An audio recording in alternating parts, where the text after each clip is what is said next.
જય સ્વામિનારાયણ વિદ્યાર્થી મિત્રો. સહજાનંદ વિદ્યાલય દ્વારા આયોજિત ડિજિટલ અભ્યાસ શ્રેણીમાં હું ભાવેશ ગજેરા આપ સૌ વિદ્યાર્થી મિત્રોનું હાર્દિક સ્વાગત કરું છું. આપણે પ્રકરણ નંબર 16માં સૌથી છેલ્લું ટોપિક નંબર 16.10 બ્રેઇલ લિપિ. આપણો અહીંયા પ્રશ્ન બને કે ટૂંક નોંધ લખો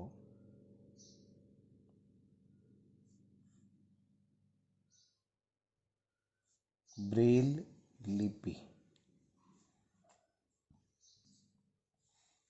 ટૂંક નોંધ લખો બ્રેઇલ લિપિ.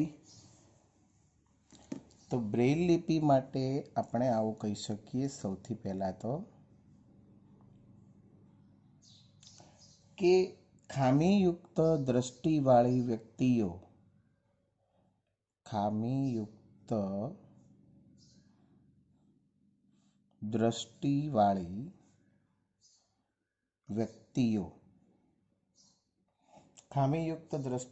વ્યક્તિઓ માટે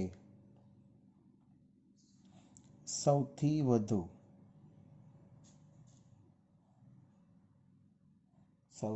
વધારે લોકપ્રિય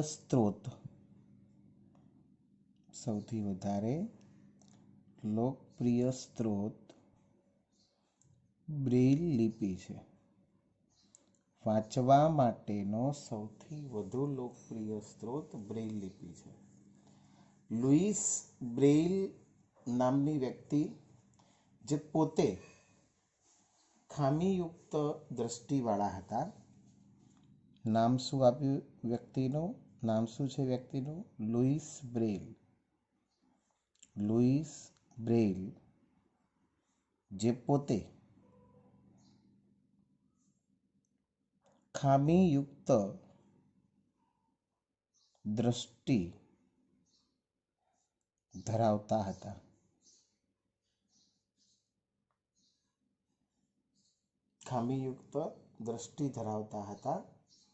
તેમણે ખામીયુક્ત દ્રષ્ટિવાળી વ્યક્તિઓ માટે એક પદ્ધતિ વિકસાવી.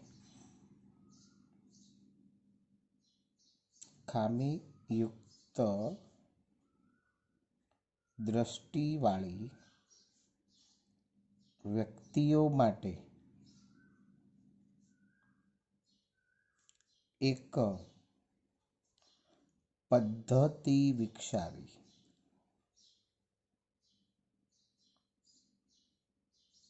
અને તેને 1821માં પ્રકાશિત કરવામાં આવી. 1821માં પ્રકાશિત કરવામાં આવી. વર્તમાન પદ્ધતિ ઈસવીસન 1932માં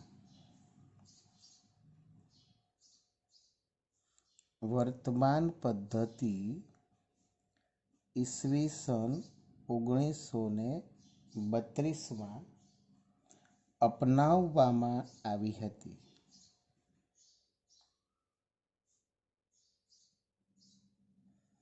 વર્તમાન પદ્ધતિ ઈસવીસન 1932માં અપનાવવામાં આવી હતી. બરાબર. સામાન્ય ભાષાઓ, ગણિત અને વૈજ્ઞાનિક સંકેતો માટે બ્રેઇલ કોડ હોય છે અને બ્રેઇલ લિપિનો ઉપયોગ કરીને ઘણી બધી ભારતીય ભાષાઓ પણ વાંચી શકાય છે. બ્રેઇલ લિપિમાં ભાષાઓ અલગ અલગ પ્રકારની છે. ગુજરાતી, હિન્દી, અંગ્રેજી, સંસ્કૃત, આવી બધી ભાષાઓ, ગણિત અને વૈજ્ઞાનિક સંકેતો માટે બ્રેઇલ કોડ હોય છે અને તેનાથી અંધ વ્યક્તિઓ વાંચી શકે છે. હવે બ્રેઇલ કોડમાં હોય છે શું? તો 63 તરાહો. બ્રેઇલ કોડમાં શું હોય છે? 63 તરાહો એટલે કે પેટર્ન.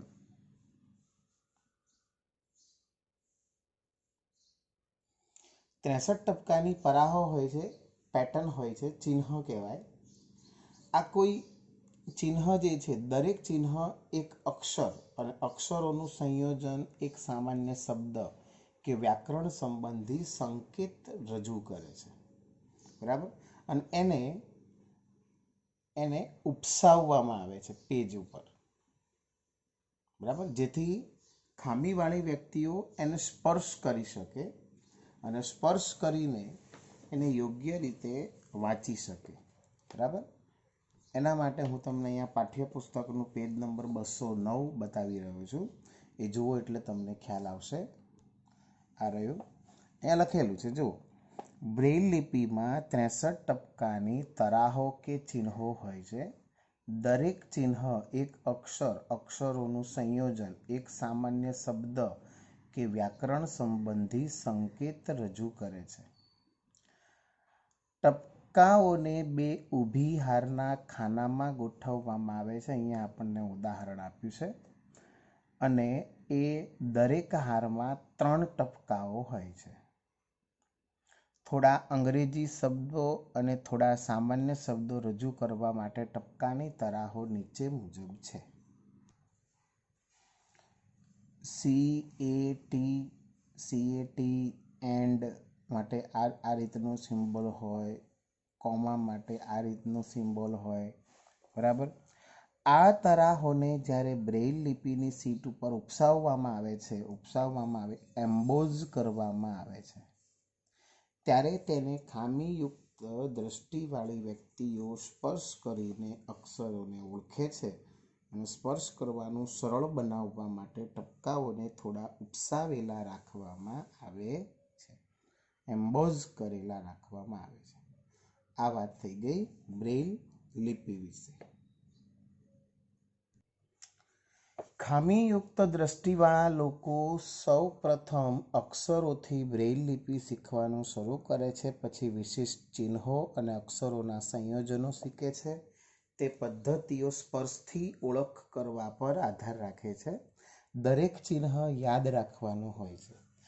બ્રેઇલ લિપિનું લખાણ હાથ કે મશીન દ્વારા ઉત્પન્ન કરી શકાય છે.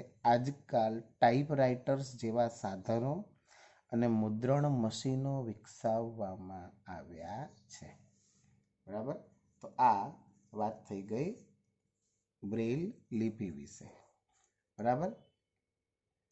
જેની વાત થઈ બ્રેઇલ લિપિ વિશે. બરાબર. તો બ્રેઇલ લિપિ શું છે એના વિશે વાત કરવાની છે. તો અત્યાર સુધી જેટલી આપણે સમજાવ્યું એ દરેક વસ્તુ એમાં આવશે. અને આ સાથે આપણું અહીંયા પ્રકરણ નંબર 16 પૂર્ણ થાય છે. નવો વિડીયો અપલોડ કરીએ ત્યાં સુધી સૌ વિદ્યાર્થી મિત્રોને જય સ્વામિનારાયણ. નમસ્કાર વિદ્યાર્થી મિત્રો. આજે આપણે પ્રકરણ નંબર 17 તારાઓ અને સૂર્યમંડળ વિશેની વાત કરીએ છીએ. આ પ્રકરણની અંદર આપણે જુદા જુદા પ્રકારના તારાઓ અને સૂર્યમંડળ વિશે અભ્યાસ કરવાનો છે. ચાલો તો શરૂ કરીએ. પહેલી અને બુજો ઉનાળાના વેકેશનમાં તેમના દાદાના ગામની મુલાકાત લીધી. સાંજે જમ્યા પછી તેઓ ઘરના ધાબા ઉપર ગયા. સ્વચ્છ અને વાદળ રહિત રાત્રિ હતી. તેઓ આકાશમાં આટલી મોટી સંખ્યામાં તેજસ્વી તારાઓને જોઈને આશ્ચર્યચકિત થઈ ગયા. તેમણે તેમના શહેરમાં આટલું સુંદર દૃશ્ય જોયું નહોતું. પહેલીને આશ્ચર્ય થયું કે ગામડાનું આકાશ મોટા શહેરોના આકાશથી આટલું જુદું કેમ છે. તો તેના દાદાએ સમજાવ્યું કે શહેરમાં તેજસ્વી પ્રકાશ, ધુમાડા અને ધૂળને લીધે મોટા શહેરોનું આકાશ ભાગ્યે જ સ્વચ્છ હોય છે. મોટા શહેરોનું આકાશ ભાગ્યે જ સ્વચ્છ હોય છે. બરાબર. પછી એમણે બીજી વાત દર્શાવી કે જ્યાં તેજસ્વી પ્રકાશ ન હોય ને વાતાવરણ સ્વચ્છ હોય ત્યાં રાત્રિ આકાશને નિહાળવું એ એક લહાવો છે. બરાબર. એટલે અહીંયા આપણે એક પ્રશ્ન આવો કહી શકીએ કે રાત્રિ આકાશનું અવલોકન, રાત્રિ આકાશનું અવલોકન ક્યારે કરી શકાય? રાત્રિ આકાશનું અવલોકન ક્યારે કરી શકાય? તો રાત્રિ આકાશનું અવલોકન તેજસ્વી પ્રકાશ ન હોય અને વાતાવરણ સ્વચ્છ હોય, તેજસ્વી પ્રકાશ ન હોય અને વાતાવરણ સ્વચ્છ હોય ત્યારે રાત્રિ આકાશનું અવલોકન કરી શકાય છે. બરાબર. ઘેરી અંધારી તથા સ્વચ્છ રાતે આકાશ તરફ જુઓ તમે. સમગ્ર આકાશમાં પથરાયેલા કેટલાક તેજસ્વી તો કેટલાક ઓછા તેજસ્વી અગણિત તારાઓ જુઓ. તેમનું ધ્યાનપૂર્વક અવલોકન કરો.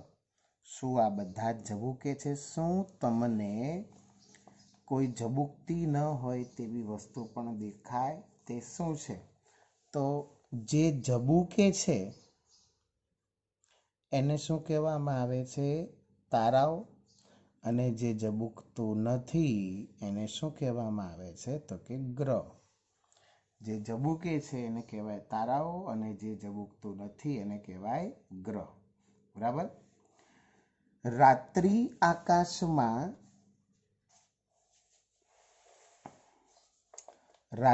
આકાશમાં સૌથી તેજસ્વી પદાર્થ જે દેખાય છે એ છે ચંદ્ર, આકાશમાં રહેલા તારાઓ, ગ્રહો અને ચંદ્રો અને બીજા ઘણા બધા પદાર્થોને આકાશી પદાર્થ તરીકે ઓળખવામાં આવે છે. આકાશી પદાર્થ એટલે શું? તો આકાશમાં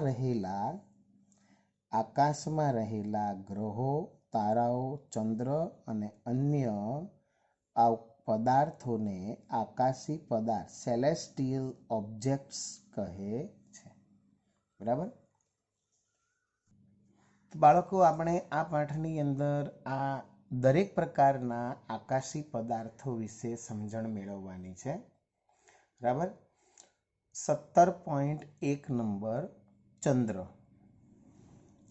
ઘણી બધી રાત્રિઓ સુધી ચંદ્રનું સતત અવલોકન કરો, ખાસ કરીને એક પૂનમથી બીજી પૂનમ સુધી. તમારી નોંધપોથીમાં રોજ તેનું ચિત્ર બનાવો. પૂનમથી રોજ દિવસ પણ નોંધો. દરરોજ આકાશના કયા ભાગમાં ચંદ્ર દેખાય છે એ પણ જોવાનું. પૂર્વ દિશામાં દેખાય છે, પશ્ચિમ દિશામાં દેખાય છે. બરાબર, એ નોંધો. આ પ્રવૃત્તિ ઉપરથી તમને શું જોવા મળે છે?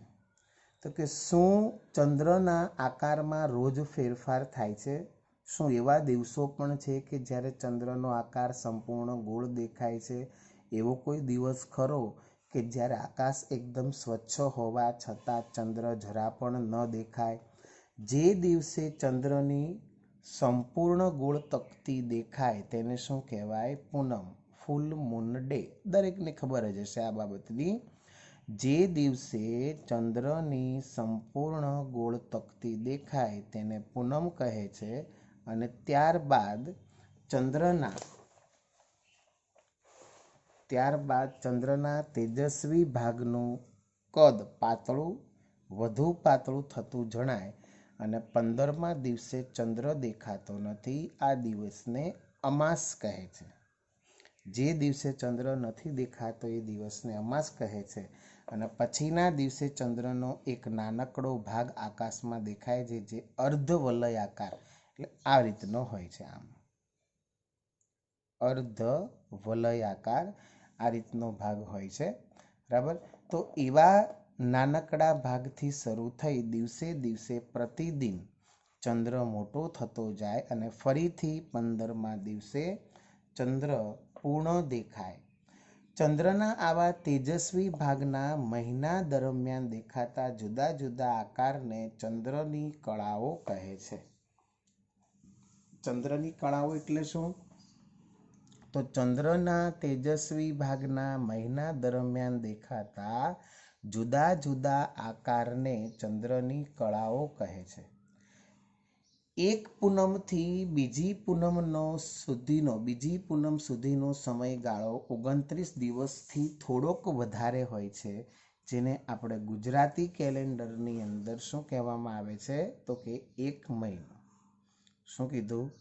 એક પૂનમથી બીજી પૂનમ સુધીનો સમયગાળો 29 દિવસથી થોડોક વધારે હોય. એ 29 દિવસથી જે થોડોક વધારે છે એ વધારે ભાગને આપણે કહીએ છીએ એક મહિનો, આપણા ભારતીય કેલેન્ડર મુજબ. બરાબર? ચાલો હવે એને ચંદ્રની કળાઓ કેવી રીતે થાય છે એને સમજવાનો પ્રયત્ન કરીએ આપણે. તો ચંદ્રની કળાઓ શા માટે થાય છે? તો 16મા પાઠની અંદર શીખ્યા કે ચંદ્રને પોતાનો પ્રકાશ નથી. સૂર્ય અને તારાઓ પ્રકાશ ઉત્પન્ન કરે છે. આપણે ચંદ્રને જોઈએ છીએ કારણ કે સૂર્યનો પ્રકાશ ચંદ્ર ઉપર પડે છે. આપણે એટલા માટે ચંદ્રનો એક જ ભાગ જોઈ શકીએ છીએ, અને જે ભાગ પરથી સૂર્યપ્રકાશ આપણા ઉપર પરાવર્તન પામે. બરાબર? આ ચંદ્ર હોય તો ચંદ્રના આખો ભાગ આપણા ઉપર નથી આવતો. બરાબર? અહીંથી આટલો જ ભાગનો પ્રકાશ આપણા ઉપર દેખાય છે. એટલે જે રીતે એ ગોળ ફરતો, પાછું કેવું છે કે ચંદ્ર જે છે એ ચંદ્ર આપણી આસપાસ આ રીતે સમગ્ર પૃથ્વી છે, પૃથ્વીની આસપાસ ચંદ્ર પરિક્રમણ કરે, સાથે સાથે ચંદ્ર પોતે પણ ગોળ ગોળ ફરે છે. એટલે આખો ભાગ જે પ્રમાણે પરાવર્તન પામે છે એ મુજબ આપણને ચંદ્રનો પ્રકાશિત ભાગ આપણા સુધી દેખાય છે. બરાબર? આના માટે એક પ્રવૃત્તિ આપેલી છે, પણ એ પ્રવૃત્તિમાં આપણે કંઈ એવું ખાસ ધ્યાનમાં લેવાનું નથી. બરાબર? અહીંયા સરસ મજાનું એક ચિત્ર આપેલું છે. જો અહીંયા દર્શાવ્યું છે, આ પૃથ્વી છે. પૃથ્વીની આસપાસ ચંદ્ર પરિભ્રમણ કરે છે. તો ચંદ્રના જુદા જુદા ભાગ, પૃથ્વી ઉપર પડતો જે ભાગ છે એ અલગ અલગ પ્રકારનો છે. બરાબર? અને ફરીથી પાછું એવું છે કે જેમ ચંદ્ર અને સૂર્ય, ચંદ્રની આસપાસ પૃથ્વી ફરે છે, પૃથ્વી પોતે પાછી સૂર્યની આસપાસ ફરે છે. એટલે આખો બધો પરિવાર એક સાથે ફરે છે. અને એના કારણે અમાસ પછી દરેક દિવસે પૃથ્વી ઉપર દેખાતા ચંદ્રના તેજસ્વી ભાગનું કદ વધતું જાય છે, અને પૂનમ પછી દરરોજ એનું કદ શું થતું જાય છે? ઘટતું જાય છે. બરાબર? આ ચંદ્ર વિશે આપણે વાત કરીએ. હવે ચંદ્ર પૃથ્વીનું એક પરિભ્રમણ પૂર્ણ કરે ત્યાં સુધીમાં પોતાની ધરી ઉપર એક ભ્રમણ પૂર્ણ કરી દે છે. ચંદ્રની સપાટી કેવા પ્રકારની છે? કવિઓ અને વાર્તાકારો માટે ચંદ્ર એક રસપ્રદ વસ્તુ છે, પણ જ્યારે અવકાશયાત્રીઓ ચંદ્ર ઉપર ઉતર્યા ત્યારે તેમણે જાણ્યું કે ચંદ્રની ધરતી તો ધૂળથી ભરેલી હોય છે અને ઉજ્જડ છે. ત્યાં જુદા જુદા કદના ખાડાઓ છે, ત્યાં ઘણા બધા ઊંચા પર્વતો પણ છે. તેમાંના કેટલાક પર્વતો તો પૃથ્વી પરના ઊંચામાં ઊંચા પર્વતો જેટલા છે. ચંદ્ર ઉપર કોઈ પણ પ્રકારનું વાતાવરણ નથી અને ત્યાં પાણી નથી. જો પાણી કે વાતાવરણ ન હોય તો ત્યાં જીવન શક્ય હોય નહીં. અને આ બાબત આપણને સૌથી પહેલી કોણે દર્શાવી હતી? તો 21 જુલાઈ 1969ના દિવસે ભારતીય સમય મુજબ અમેરિકન અવકાશયાત્રી નીલ આર્મસ્ટ્રોંગ સૌ પ્રથમવાર ચંદ્રની ધરતી ઉપર ઉતર્યા, અને તેની સાથે હતા એડવિન એલ્ડ્રિન, અને તેમણે આપણને ચંદ્ર વિશેની, ચંદ્રની સપાટી વિશેની માહિતી આપી હતી. હવે આ થઈ ગઈ વાત ચંદ્ર વિશે, ચંદ્રની કળાઓ વિશે. ચંદ્ર શું છે? ચંદ્રની કળાઓ શું છે? 17.2 તારાઓ. આકાશમાં બીજા કયા પદાર્થો રાત્રિ દરમિયાન જોવા મળે છે? તો કે ચંદ્ર સિવાય બીજા તારાઓ જોવા મળે છે. આકાશમાં મોટી સંખ્યામાં તારાઓ આવેલા છે. અંધારી રાત્રે મોટા શહેરથી દૂરના સ્થળેથી તેનું ધ્યાનપૂર્વક અવલોકન કરો. શું બધા જ તારાઓ સમાન તેજસ્વી છે? બધા તારાઓ સમાન રંગ ધરાવે છે? હકીકતમાં તારાઓને પોતાનું પ્રકાશનું ઉત્સર્જન કરે છે. સૂર્ય પણ એક તારો જ છે. એટલે એ પરથી જ આપણને ખબર પડી જાય કે બધા જ તારાઓ એક સરખા રંગના હોતા નથી, જુદા જુદા રંગના તારાઓ મળે છે. બરાબર. હવે સૂર્ય વિશે વાત કરી છે અહીંયા કે સૂર્ય એ પૃથ્વીથી લગભગ 150 મિલિયન કિલોમીટર દૂર આવેલો છે. તે પછીનો નજીકનો તારો આલ્ફા સેન્ટોરી છે, જે પૃથ્વીથી આટલા કિલોમીટર દૂર આવેલો છે.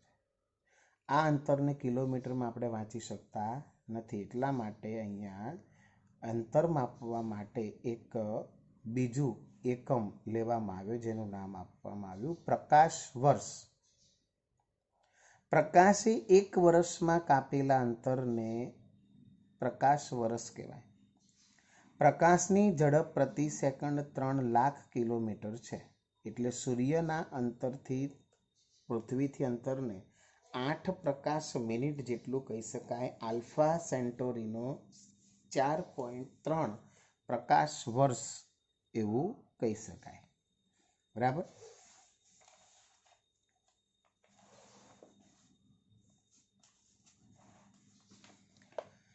હકીકતમાં તારાઓ તો દિવસ દરમિયાન પણ હાજર હોય જ છે, જો કે સૂર્યના તેજસ્વી પ્રકાશના કારણે આપણને દેખાતા નથી. આકાશમાં લગભગ 2 કલાક કેટલાક અગ્રગણ્ય તારાઓ કે તારાઓના જૂથનું નિરીક્ષણ કરો. તમે શું નોંધ્યું એના વિશે વાત કરો તો તારાઓના સ્થાનમાં કોઈ ફેરફાર નોંધાયા? તમને જણાશે કે તારાઓ પૂર્વથી પશ્ચિમ તરફ ખસતા હોય છે. જે તારો સાંજે પૂર્વમાં ઉગ્યો હોય તે વહેલી સવારે પશ્ચિમમાં આથમે છે. શા માટે તારાઓ પૂર્વથી પશ્ચિમમાં ખસતા દેખાય છે? તો આપણે પેલી ટ્રેનની વાત યાદ કરીએ. તમે ટ્રેનમાં બેઠા બેઠા મુસાફરી કરતા હો તો તમારી સામે બહારના દ્રશ્યો જે છે એ ટ્રેનથી વિરુદ્ધ દિશામાં તમને ગતિ કરતા દેખાય છે. જો તારાઓ પૂર્વથી પશ્ચિમ દિશામાં જતા દેખાય તો પૃથ્વી પશ્ચિમથી પૂર્વ તરફ ભ્રમણ કરે છે એમ કહેવાય. બરાબર. જુદા જુદા તારાઓ અલગ અલગ પ્રકારના તારાઓ છે અને એ દરેક તારાઓ વિશે સમજવાનું નથી, પણ અમુક તારાઓ વિશે આપણે સમજવાનું છે. જેની અંદર સૌથી પહેલું આપણને અહીંયા કીધું છે ધ્રુવ તારા વિશે. અહીંયા પહેલી વાત કરી છે કે ધરીની દિશામાં આવેલો છે, તે ખસતો જણાતો નથી. અહીંયા આપણને ચિત્ર આપ્યું છે. આકાશની અંદર સૌથી ચમકતો તારો એ ધ્રુવનો તારો છે. આકાશમાં સૌથી ચમકતો તારો એટલે ધ્રુવનો તારો કહેવાય છે. પછી ધ્રુવ તારા પછી આપણે બીજી વાતો કરીએ.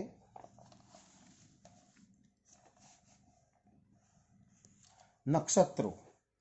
થોડી વાર સુધી આકાશ તરફ જુઓ. શું તમને આકૃતિમાં 17.11 હમણાં પાછળ આપણે આકૃતિ દર્શાવીએ ચોક્કસ આકાર રચતો હોય તેવો દેખાય? તો તારાઓ જે ઓળખી શકાય તેવા આકાર બનાવે એને શું કહેવાય? નક્ષત્ર. નક્ષત્રની વ્યાખ્યા: તારાઓ ઓળખી શકાય તેવો કોઈ આકાર બનાવે છે તો એ આકારને કહેવાય નક્ષત્ર. આકાશમાં રાત્રે કેટલાક નક્ષત્રો તમે સહેલાઈથી ઓળખી શકો છો. આ માટે તમે જાણતા હોવા જોઈએ કે કોઈ ચોક્કસ નક્ષત્ર કેવું દેખાય છે તથા તેના માટે આકાશમાં કઈ તરફ નિરીક્ષણ કરવું પડે. અલગ અલગ નક્ષત્રોનું અહીંયા ચિત્ર આપ્યું છે. સપ્તર્ષિ, મૃગશીર, શર્મિષ્ઠા અને મઘા. બરાબર. જો હવે ઉનાળામાં રાત્રિના ભાગ દરમિયાન દેખાતું પ્રથમ પ્રચલિત નક્ષત્ર સપ્તર્ષિ છે, જેને big dipper, the great bear પણ કહેવામાં આવે છે. આ નક્ષત્રમાં 7 અગ્રગણ્ય તારાઓ છે. તે એક કડછા કે પ્રશ્નાર્થ ચિહ્ન જેવો આકાર ધરાવે છે.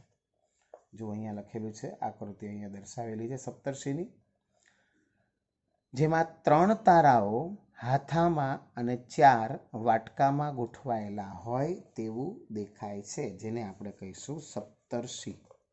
બરાબર. સપ્તર્ષિ પછી આપણને અહીંયા મૃગશીર્ષ વિશે અહીંયા આપેલું છે.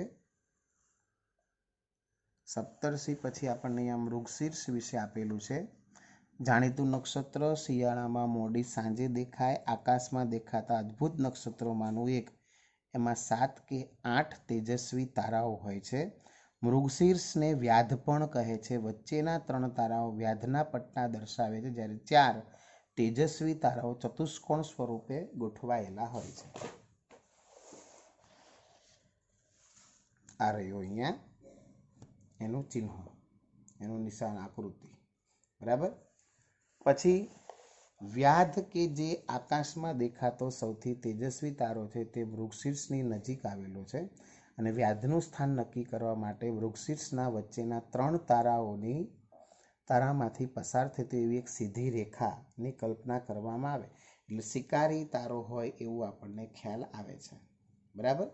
અને એની સાથે સાથે શર્મિષ્ઠા કે ઉત્તર આકાશમાં આવેલું એક બીજું પ્રચલિત નક્ષત્ર જે W કે M આકારનું દેખાય છે. જો અહીંયા એની આકૃતિ અહીંયા દર્શાવેલી હશે. બરાબર. એને શર્મિષ્ઠા તરીકે ઓળખવામાં આવે છે, વિકૃત થયેલું W કે M. ઓકે, તો અહીંયા નક્ષત્રો વિશેની વાત પૂરી થઈ. હવે આપણે સૂર્યમંડળ વિશે ચર્ચા કરીશું નેક્સ્ટ વિડીયોમાં. નવો વિડીયો અપલોડ થાય ત્યાં સુધી સૌ વિદ્યાર્થી મિત્રોને જય સ્વામિનારાયણ.